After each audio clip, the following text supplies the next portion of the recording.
যারো সিলায় সিন্নি খাইলি মোল্লা চিনলি না। এখন নতুন নতুন বিপ্লবীদেরকে দেখা যায় কই মাছের মতো উজাইতেছে। এদেশের সকল বিপ্লবে এদেশের আলেম ওলামা, এদেশের মাদ্রাসার ছাত্ররা বুকের তপ্ত তাজা রক্ত ঢেলে দিয়ে আন্দোলন করেছে। যাদের জন্য ক্ষমতা পেয়েছো, যাদের জন্য পার্সেন্টেজ পাচ্ছ, যাদের জন্য এমপি, যাদের জন্য উপদেষ্টা হয়েছো, যাদের জন্য তোমরা নেতা হয়েছো, আজকে তাদেরকে তোমরা চিনো না। কাঠের চশমা পরেছো, তোমাদেরকে চুরি পরে এদেশ থেকে মামুবাড়ি, দিল্লি অথবা পিন্ডি চলে যাওয়া উচিত। এদেশের প্রত্যেকটা আন্দোলনে আলেমদের ভূমিকা ছিল। বুদ্ধিজীবীরা আলেম ওলামা এবং মাদ্রাসা ছাত্রদের অবদানকে তারা অস্বীকার করতে চায়। আজকের সেমিনার থেকে আমরা আহ্বান জানাতে চাই, এটাকে অস্বীকার করলে বাংলাদেশকে অস্বীকার করা হবে। কাজেই আগামী দিনে সুখী, সমৃদ্ধি, দুর্নীতি মুক্ত, চাঁদাবাজ মুক্ত, দখলবাজ মুক্ত, মাদক মুক্ত বাংলাদেশ গড়তে হলে আলেম সমাজ থেকে সেই নেতৃত্ব গ্রহণ করতে হবে। আমরা দুর্দিনে দেশ থেকে পালাই না, পালাই কারা? ভারতের দালালেরা পালায়। আমাদের ঐক্যবদ্ধ হতে হবে। বাংলাদেশে যদি আমরা আলেম ওলামারা ঐক্যবদ্ধ না হই, তাহলে যারা পালিয়ে গেছে, পরাজিত যে শক্তি, যারা এই বাংলাদেশের স্বাধীনতা সার্বভৌমত্বকে ধ্বংস করতে চায়, যারা ভারতের দালাল রূপে এই দেশকে দেখতে চায়, তারা আবারও ফিরে আসবে। আবারও তারা বলে আমরা সুযোগ পেলেই আসব। আপনারা কি সেই সুযোগ দিবেন? কাজে ইনসাফ এবং কল্যাণমুখী রাষ্ট্র গড়ার লক্ষ্যে আমাদের আল্লামা সাঈদী, মৌলানা মুজাহিদ, মৌলানা নিজামীদের দেখানো পথে আমরা চলি। ইনশাআল্লাহ ন্যায় এবং ইনসাফ ভিত্তিক একটি সমাজ গঠন হবে। আমরা দেশ একটি জালিম মুক্ত দেশ গঠনের জন্য, ইনসাফ ভিত্তিক একটি রাষ্ট্র পরিচালনার জন্য ছিল আমাদের এই আন্দোলন এবং ভূমিকা। মাদ্রাসার ছাত্র শিক্ষকরা মাথার টুপি আর পাগড়ি খুললে বোঝা যায় না হুজুর। হুজুরদের জায়গায় জায়গায় বাধা ছিল, যার কারণে মাদ্রাসার ছাত্র শিক্ষকরা টি শার্ট পরে, প্যান্ট পরে, মাথার পাগড়ি টুপি খুলে সাধারণ পাবলিকের বেশে সেদিন জুলাই অভ্যুত্থানে সংগ্রামে নিবেদিত হয়েছিল। বুড়িগঙ্গার নদীতে নৌকা বন্ধ 3 তারিখ 4 তারিখ আমি আমার নেতৃত্বে 200 ছাত্রদেরকে মাথার টুপি পাগড়ি পরে শর্ট প্যান্ট পরিয়ে সাঁতার কেটে বুড়িগঙ্গা নদী পার করেছিলাম। কেউ যাত্রাবাড়িতে, কেউ শহীদ মিনারে, কেউ শাহবাগে গিয়েছে। মাদ্রাসার ছাত্ররা যদি নাহিদদেরকে যদি ওই গ্রেফতার করে, বাতের হোটেলের মালিক যদি ডিবিতে গ্রেফতার করার পর মাদ্রাসার ছাত্র শিক্ষকরা যদি মাথার পাগড়ি মাজায় বেঁধে মাটিতে নামতেন, জুলাই এই বিপ্লব গণঅভ্যুত্থান সংগঠিত হতে পারত না। স্পষ্ট কথা বলছি, মাদ্রাসার ওলামায়ে কেরামকে, ছাত্র শিক্ষকদেরকে যদি দূরে ঠেলে দিয়ে জুলাই ঘোষণাপত্র যে পাঠ করেছেন, এটা কোনো ঘোষণাপত্র হয় নাই, এটা হয়েছে মাননীয় প্রধান উপদেষ্টার মুখে সুন্দর একটা প্রবন্ধ মাত্র। আমরা এসব প্রবন্ধ শুনতে চাই না। মাদ্রাসার ছাত্র শিক্ষকদেরকে মূল্যায়ন করেন, নচেত মাদ্রাসার ছাত্র শিক্ষকরা ইসলামের জন্য, কোরআন হাদিসের শাসন কায়েমের জন্য প্রয়োজনে আরেকটা বিপ্লব করতে বাধ্য হবে। তো মোটামুটি 1000 ইয়ার্স, এই পূর্বের 1000 বছরের ইতিহাস দেখলে পৃথিবীতে গণ অভ্যুত্থান, গণবিপ্লব অনেক কিছু হয়েছে, কিন্তু হাসিনার মতো তল্পা সহকারে মামু বাড়ি, শ্বশুর বাড়ি, নিজের বাড়ি গেছে, এরকম ইতিহাস পৃথিবীতে 1000 বছরের মধ্যে দ্বিতীয় আরেকটা নাই। তাহলে যেই স্বৈরাচারী শাসক যত বড়, তার পতন হয় তত বড়। 2 কথার 1 কথা শেষ। আর এক কথা হলো, যারো সিলায় সিন্নি খাইলি মোল্লা চিনলি না। এখন নতুন নতুন বিপ্লবীদেরকে দেখা যায় কই মাছের মতো উজাইতেছে। এদেশের সকল বিপ্লবে এদেশের আলেম ওলামা, এদেশের মাদ্রাসার ছাত্ররা বুকের তপ্ত তাজা রক্ত ঢেলে দিয়ে আন্দোলন করেছে। যাদের জন্য ক্ষমতা পেয়েছো, যাদের জন্য পার্সেন্টেজ পাচ্ছ, যাদের জন্য এমপি, যাদের জন্য উপদেষ্টা হয়েছো, যাদের জন্য তোমরা নেতা হয়েছো, আজকে তাদেরকে তোমরা চিনো না। কাঠের চশমা পরেছো, তোমাদেরকে চুরি পরে এদেশ থেকে মামুবাড়ি, দিল্লি অথবা পিন্ডি চলে যাওয়া উচিত। এদেশের প্রত্যেকটা আন্দোলনে আলেমদের ভূমিকা ছিল, মাদ্রাসার ছাত্রদের ভূমিকা ছিল। আমরা তাদের মধ্যে কোনো বিভাজন সৃষ্টি করতে চাই না। আলেমরা ছিল, আলেমরা আছে, আলেমরা থাকবে। তাদের অবদানকে কেউ অস্বীকার করতে পারবে না। যারা অস্বীকার করবে ওরা মামু বাড়ি চলে যাবে, আমরা আমাদের বাপদাদার বাড়ি ইনশাআল্লাহ বাংলাদেশেই থেকে যাব। আসসালামু আলাইকুম ওয়া রাহমাতুল্লাহি ওয়া বারাকাতুহু।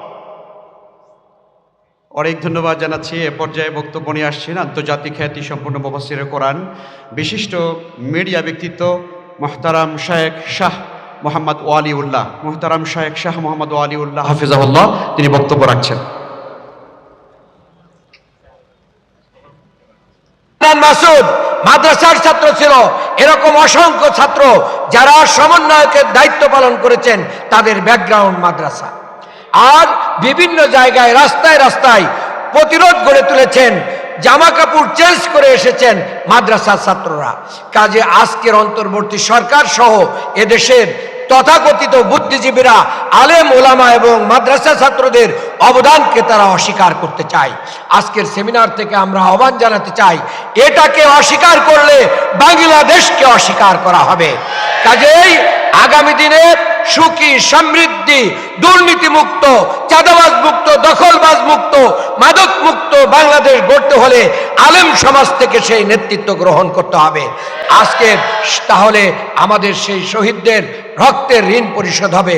আমি এই সেমিনার থেকে তরুণ মাদ্রাসা ছাত্রদেরকে বলবো, আমরা আমাদের সমস্ত শক্তি দিয়ে, মেধা দিয়ে, যোগ্যতা দিয়ে আগামী দিনে বাংলাদেশকে কোরআনের আলোকে, হাদিসের আলোকে, রাসূল সাল্লাল্লাহু আলাইহি ওয়াসাল্লামের আদর্শের আলোকে গড়ে তোলার অঙ্গীকার করে এই সেমিনার থেকে যাব। আল্লাহ তাআলা আমাদেরকে কবুল করুন। আসসালামু আলাইকুম ওয়া রাহমাতুল্লাহি তাআলা ওয়া বারাকাতুহু। বাংলাদেশ মাদ্রাসা ছাত্র শিক্ষক পরিষদের আহ্বানে আজকের এই অনুষ্ঠানের সম্মানিত সভাপতি, আজকের অনুষ্ঠানের সম্মানিত প্রধান অতিথি, কিছুক্ষণের মধ্যে এসে পড়বেন বাংলাদেশ ধর্ম মন্ত্রণালয়ের সম্মানিত উপদেষ্টা ডক্টর আ.ফ.ম. খালিদ হোসেন, উপস্থিত আছেন আমাদের সম্মানিত প্রিয় ভাই, প্রিয় নেতা, মজলুম সংগঠন বাংলাদেশ জামাত ইসলামী কেন্দ্রীয় এক্সিস্ট্যান্ট সেক্রেটারি জনাব মাওলানা রফিকুল ইসলাম খান, উপস্থিত আছেন আলেম কুলের শিরোমণি সকল আলেমগণ, নেতৃবৃন্দ, উপস্থিত আমার সামনে প্রিয় শিক্ষক, জাতি গড়ার কারিগর এবং ছাত্রবৃন্দ, আসসালামু আলাইকুম ওয়া রাহমাতুল্লাহি ওয়া বারাকাতুহু। জুলাইয়ের আন্দোলন, আসলে কিছুক্ষণ আগে কথা বলা হলো যে জুলাই আন্দোলন আলেমদের অনেক অবদান আছে। আলেম সমাজ, আপনাদের মনে আছে গত 5ই মে 2013 সাল আলেম সমাজের ডাকে গোটা বাংলাদেশ একত্রিত হয়েছিল এবং ফ্যাসিস্ট হাসিনা তার নির্দেশে রাতের অন্ধকারে সকল লাইট বন্ধ করে দিয়ে শাপলা চত্বরে হাজার হাজার আমাদের ভাইদেরকে হত্যা করেছে এবং সেই হওয়ার পরে তারা বিদ্রূপ করেছে। বিদ্রূপের ভাষা ছিল এই, তারা টমেটো সস গায়ে লাগায় শুয়েছিল। আমরা কিন্তু সেগুলো ভুলি নাই। পুলিশে খোঁচা দিয়ে দৌড় দিছে, তো সে ওনারা রং মেখে শুয়েছিল। সেই সমস্ত রক্ত রাজপথে এখনো আছে, মুছে যায় নাই, আমাদের হৃদয় থেকেও মুছে যায়নি। জুলাই বিপ্লবের মূল বিষয় ছিল মেধা নয়, কোটা নয়, মেধা।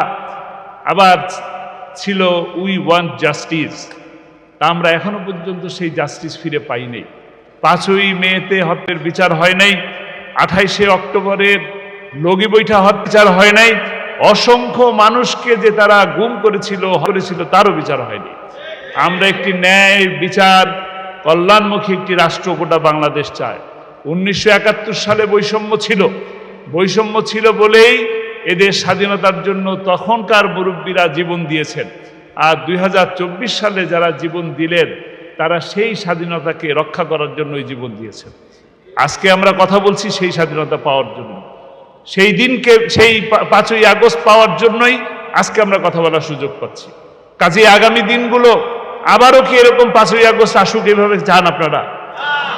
আমরা কি এই দেশটাকে সুন্দর করে করতে চাই না? আমরা চাই গোটা বাংলাদেশ একটি সুন্দর বাংলাদেশ হোক। আমাদের মুরব্বীরা সোনার বাংলা গড়ার জন্য জীবন দিয়েছিলেন, সোনার বাংলা তো করে নাই। তারা আমাদের দেশটাকে ফুটো ছিদ্র করে দিয়ে গেছে, হাজার লক্ষ কোটি টাকা চুরি করে গেছে। এমন কোনো ব্যবস্থা নাই যে ব্যবস্থাকে তারা শেষ করে নাই। বিচার বিভাগকে শেষ করছে, শিক্ষা ব্যবস্থাকে শেষ করছে। এবং বাংলাদেশ জামাত ইসলামী আপনারা জানেন, এই বিচার বিভাগের উপরে আস্থা ছিল বলেই আমাদের নেতৃবৃন্দরা দেশে থেকেছেন, পালিয়ে যান নাই। এই দেশকে ভালোবাসেন বলেই ইচ্ছে করলে বিদেশে চিকিৎসা নিতে পারতেন, তারপরও এই দেশের চিকিৎসা ব্যবস্থার উপরে আস্থা রেখে ভালোবেসে এদেশের চিকিৎসা নিয়েছে। আমরা দুর্দিনে দেশ থেকে পালাই না। পালাই কারা? ভারতের দালালেরা পালায়। আমাদের ঐক্যবদ্ধ হতে হবে। বাংলাদেশে যদি আমরা আলেম ওলামারা ঐক্যবদ্ধ না হই, তাহলে যারা পালিয়ে গেছে, পরাজিত যে শক্তি, যারা এই বাংলাদেশের স্বাধীনতা সার্বভৌমত্বকে ধ্বংস করতে চায়, যারা ভারতের দালাল রূপে এই দেশকে দেখতে চায়, তারা আবারও ফিরে আসবে। আবারও তারা বলে আমরা সুযোগ পেলেই আসব। আপনারা কি সেই সুযোগ দিবেন? কাজেই আসুন আগামী দিনে এই চেতনাকে ধারণ করি, আমরা ঐক্যবদ্ধ হই, ইনসাফ এবং কল্যাণমুখী রাষ্ট্র গড়ার লক্ষ্যে আমাদের আল্লামা সাঈদী, মৌলানা মুজাহিদ, মৌলানা নিজামীদের দেখানো পথে আমরা চলি। ইনশাআল্লাহ ন্যায় এবং ইনসাফ ভিত্তিক একটি সমাজ গঠন হবে। আসসালামু আলাইকুম রহমতুল্লাহ। দশম শ্রেণীর বর্তমান ছাত্র, তখন ছিলেন নবম শ্রেণীর ছাত্র, কামিল মিলাদ কামিল মাদ্রাসার নবম শ্রেণীর ছাত্র মোহাম্মদ সামিউল ইসলাম। সামিউল ইসলামকে জুলাই যুদ্ধে আহত সৈনিকদের পক্ষ থেকে বক্তব্য রাখার জন্য আমি আহ্বান জানাচ্ছি।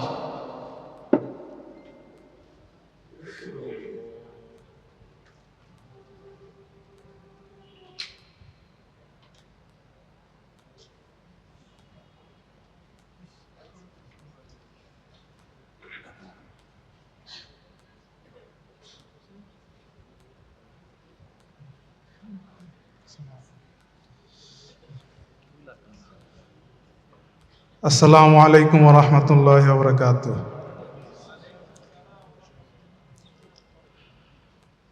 আপনারা সবাই হয়তো জানেন যে এই 5 আগস্ট আমাদের মুক্তির এবং স্বাধীনতার একটা নতুন স্বাধীনতার আগস্টের মাস। এই আগস্ট মাসের 5 তারিখেই স্বৈরাচার হাসিনার গুলিতে আমি আহত হই। আমি কোনো রাজনীতিবিদ বা কোনো দল বা কোনো কিছুর জন্যই আন্দোলন করিনি। আমি আন্দোলন করছি দেশের মানুষের জন্য, ইসলামের জন্য। আমাদের যদি বাঁচতে হয় তাহলে ইসলামের আইন নিয়ে বাঁচব। আমাদের এই আন্দোলনের মূল আকর্ষণই ছিল কোনো দল না, কোনো কিছুই না, সবই ছিল ইসলামের জন্য। এই রাষ্ট্র যদি চলতে হয় ইসলামের আইন নিয়মে চলবে। যে ইসলামের জন্য একবার রক্ত দিয়েছি, প্রয়োজন হলে আবার জীবন দেব। তারপরও ইসলাম ভিত্তিক এই রাষ্ট্র চলতে হবে। ইসলাম এই রাষ্ট্রকে ইসলামের আইন আমরা মুক্ত করেই ছাড়ব। সবাই আমার জন্য দোয়া করবেন।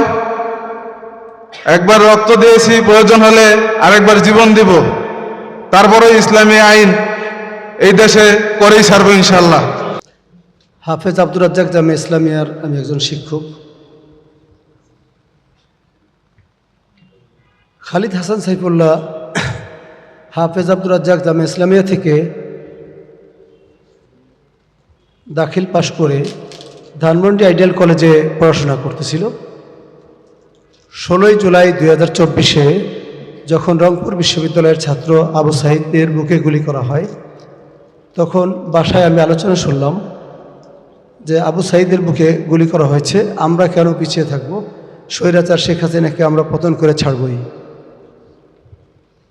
তো আমার কাছে হঠাৎ করে কথাটা আসলো, আমি কথাটা এতটা বুঝে উঠতে পারিনি। কিন্তু আমার ছেলে যে এতটা সক্রিয় হয়ে গিয়েছিল, সে 16 তারিখে যথারীতি আন্দোলনে জড়িত হয়েছিল। 17 তারিখে সকালে, দুপুরে এবং বিকালে সে আন্দোলন করেছিল। 17 তারিখ এবং 18 তারিখে আজিমপুর স্টাফ কোয়ার্টার এবং বুয়েট থেকে পলাশী প্রান্তর থেকে সে ব্যাপক আন্দোলন করেছিল। তার সাথে আন্দোলনকারী সহযোদ্ধা যারা, তারা সকলেই তার বিবরণগুলো দিয়েছিল, যদিও তার সাথে আমি ছিলাম না।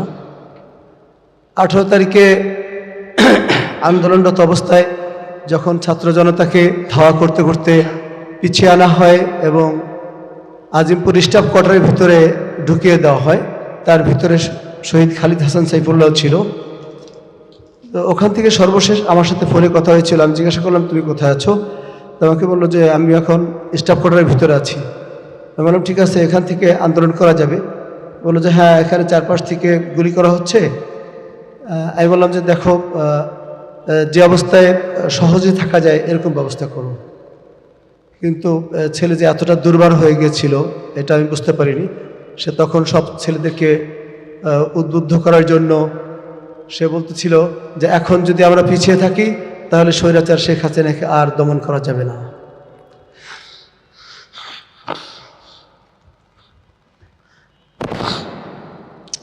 তার এই আহ্বানে তখন একসাথে প্রায় 15-20 জন ছাত্র, আমি পরবর্তীতে ভিডিওতে তাদেরকে দেখেছি, তারা একসাথে আন্দোলনে জড়ো হয়েছিল।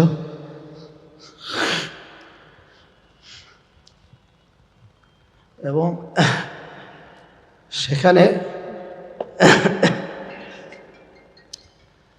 পরবর্তীতে আমি যখন খালিদ হাসান সাইফুল্লাহ লাশ গ্রহণ করি, তখন তার বুকে প্রায় 70টা বুলেটের ক্ষত চিহ্ন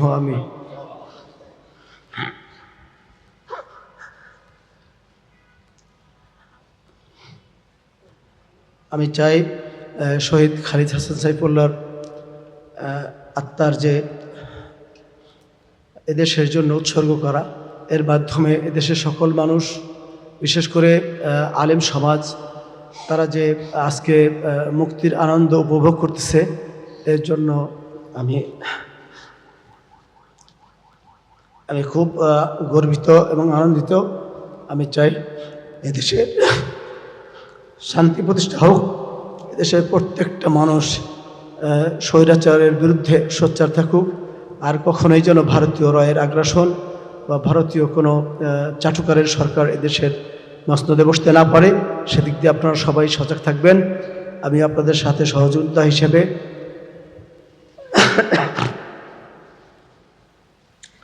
18 জুলাই থেকেই আমি সংঘবদ্ধ হয়েছি এবং এখনও আছি, সামনেও থাকব।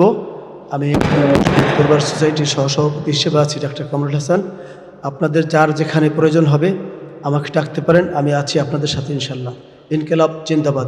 উলামায়ে কেরামের অন্তরে প্রতিদিনই রয়েছে, শুধু জুলাই আসলেই জুলাই বিপ্লব হতে হবে তা নয়। উলামায়ে কেরাম জালেম শাসকের বিরুদ্ধে প্রতিটি মুহূর্ত অপেক্ষা করতে হবে জুলাই বিপ্লব। সবশেষ এদেশের আলেম ওলামাদের যে বিরাট অবদান ছিল, সেই অবদান আমরা অত্যন্ত পরিতাপের বিষয় দেখতে পাচ্ছি যে জুলাই ঘোষণাপত্রে এদেশে আলেম ওলামাদের, ইমাম, খতিব, মাদ্রাসা ছাত্রদের অবদানের কথা অস্বীকার করা হয়েছে, পাশ কাটিয়ে যাওয়া হয়েছে। আমরা এর তীব্র নিন্দা করছি এবং আমরা মনে করছি এদেশে আলেম ওলামা, ইমাম, খতিব সহ মাদ্রাসা আন্দোলন ছাত্র যারা আন্দোলন করেছে তাদের অবদানকে স্বীকৃতি এবং তাদের অবদানকে স্মরণ করা উচিত। অন্যথায় কোনো সংকটকালে যদি এভাবেই উপেক্ষা করা হয় কোনো সংকটকালে, তাহলে এই অবদান আবার পুনরায় কতটুকু রাখবে সেটা হয়তো একটা বিবেচনাও হতে পারে। সেজন্য আমরা দেশ জাতি গঠন ঐক্যবদ্ধ হয়ে ক্রেডিটের রাজনীতি না করে, কৃতিত্বের রাজনীতি, জুলাই অবদানের কৃতিত্বের রাজনীতি না করে আমরা দেশ জাতি গঠনে ঐক্যবদ্ধ হওয়ার উদারতা আহ্বান জানাচ্ছি। আসসালামু আলাইকুম রহমতুল্লাহ বরকাতুহ।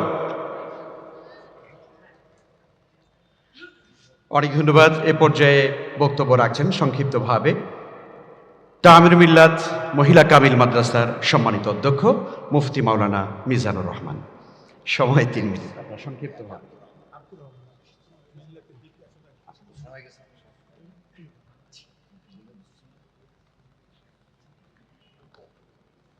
আসসালামু আলাইকুম রহমতুল্লাহি ওয়া বারাকাতুহু। আলহামদুলিল্লাহি ওয়াহদা ওয়াসসালাতু ওয়াসসালামু আলা মান লা নাবিয়্যা বা'দা, আম্মা বা'দ। আজকের অনুষ্ঠানের সম্মানিত সভাপতি, বিদগ্ধ ওলামায়ে কেরাম, শিক্ষক, ছাত্রবৃন্দ, আল্লাহ তাআলার দরবারে শুকরিয়া, যিনি এই আয়োজন আমাদেরকে সামিল হওয়ার সুযোগ দিলেন। আলহামদুলিল্লাহ, আমরা কল্পনা করতে পারিনি, 1 বছর আগেও জুলাইয়ে 5 আগস্টের আগে এইটা কল্পনা করতে পারিনি। আজকে যে আল্লাহ সুযোগ দিলেন, আর একটু জোরে আওয়াজ দিয়ে আলহামদুলিল্লাহ। কাজ অনেক, আমরা আন্দোলন করেছি, স্বাধীনতা অর্জন করেছি, কিন্তু কাজ অনেকগুলো কাজ আছে। নাম্বার 1 কাজ হলো আসলে যেই স্পিরিটকে সামনে নিয়ে আন্দোলনের সূত্রপাত হয়েছে, উই ওয়ান্ট জাস্টিস, আমরা ন্যায় বিচার চাই, ন্যায়পরায়ণতা চাই, বৈষম্যহীন সমাজ চাই। আল্লাহ কোরআনের সূরা হাদীদের 25 নম্বর আয়াতে বলেছেন, ওয়াংজালনা মাআহুমুল কিতাব ওয়াল মিজান লিয়াকুমান নাসু বিল কিসত। সব নবী রাসূলকে আল্লাহ পাঠিয়েছেন যেন মানুষদেরকে ইনসাফের উপর প্রতিষ্ঠিত করতে পারে। এই আন্দোলনের মূল স্পিরিট ছিল ইনসাফ প্রতিষ্ঠা করা। আমরা চাই সমাজের সর্বত্র ইনসাফ প্রতিষ্ঠিত হোক।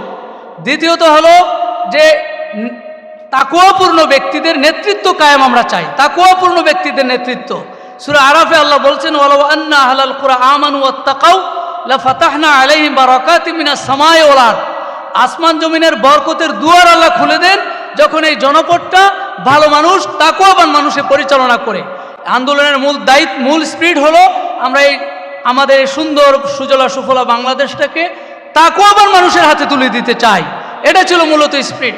সম্মানিত হাজিরিন, আমাদের লড়াই থেমে যায়নি, লড়াই বন্ধ হওয়ার সুযোগ নেই। আবু সাইদ মুগ্ধ, শেষ হয়নি যুদ্ধ। বলছেন, ওয়াকাতিলুহুম হাত্তা লা তাকুনা ফিতনা ওয়া ইয়াকুনা দ্বীনু কুল্লুহু লিল্লাহ। লড়াই করো ততক্ষণ যতক্ষণ আল্লাহর দ্বীন সর্বত্র কায়েম না হবে। সুতরাং আল্লাহর দ্বীন এই বাংলাদেশে কায়েম না হওয়া পর্যন্ত আমাদের আন্দোলন চলবে। আসসালামু আলাইকুম ওয়া রাহমাতুল্লাহ। আজকে আমার সামনে উপস্থিত রয়েছেন জুলাই আন্দোলনের আমার সহযোদ্ধাগণ, উপস্থিত রয়েছেন আমার শ্রদ্ধাভাজন শিক্ষক মণ্ডলী, আজকের প্রোগ্রামের অতিথিবৃন্দ এবং আহত পরিবার এবং শহীদ পরিবার। সময় সংক্ষিপ্ত, 2টা বিষয়ে কথা বলে শেষ করব ইনশাআল্লাহ। প্রিয় উপস্থিতি, আজকে আমরা জুলাই আন্দোলন শেষে 1 বছর অতিবাহিত করেছি। আমাদের শহীদেরা জীবন দিয়েছে, আমাদের অনেক সহযোদ্ধা যারা আহত অবস্থায় এখনও হসপিটালে কাতরাচ্ছে, কিন্তু আমাদের শহীদেরা যে জন্য জীবন দিয়েছে, আমাদের সহযোদ্ধারা আহত হয়েছে, আর আমরা যারা এখানে সামনে বসে আছি, যে স্পিরিট নিয়ে আমরা আন্দোলন করেছি, আজকে আমরা 1 বছর হয়ে যাওয়ার পরেও, বিজয়ের 1 বছর পরেও সে আন্দোলনের আমরা যে স্পিরিট ধারণ করেছি, যে একটি নতুন বাংলাদেশ, বৈষম্যহীন বাংলাদেশ এবং হচ্ছে একটি সোনালী বাংলাদেশ, আমরা ইনসাফপূর্ণ একটি বাংলাদেশ পাব, সেটা আমরা আজকে দেখতে পাইনি। প্রিয় উপস্থিতি, আজকে আমরা দেখতে পাই যে হচ্ছে যেভাবে হচ্ছে এই দেশের সংস্কারের জন্য আমাদের শহীদরা জীবন দিয়েছেন, সে সংস্কার হয়নি এবং হচ্ছে দেশের শিক্ষাঙ্গনে পরিবর্তন হওয়ার কথা ছিল। আমরা যে কোটার বিরুদ্ধে আন্দোলন করেছি, সেই শিক্ষাঙ্গনে কোনো ধরনের কমিশন হয়নি এবং শিক্ষাঙ্গনে সে তেমন কোনো পরিবর্তন আসেনি। সেজন্য আমরা বলতে চাই, আগামী দিনে একটি ইনসাফপূর্ণ বাংলাদেশ তৈরি করার জন্যে আমরা সরকারের কাছে যাতে আহ্বান জানাই। এবং সর্বশেষ আমি বলতে চাই, আমরা যারা তরুণ আছি, আমরা আগামী দিনে আমাদের যেই ভোট হবে সেটা যেন ইসলামের পক্ষে হয়, সেই আহ্বান রেখে আমি আমার কথা শেষ করছি। আসসালামু আলাইকুম ওয়া রাহমাতুল্লাহি ওয়া বারাকাতুহু।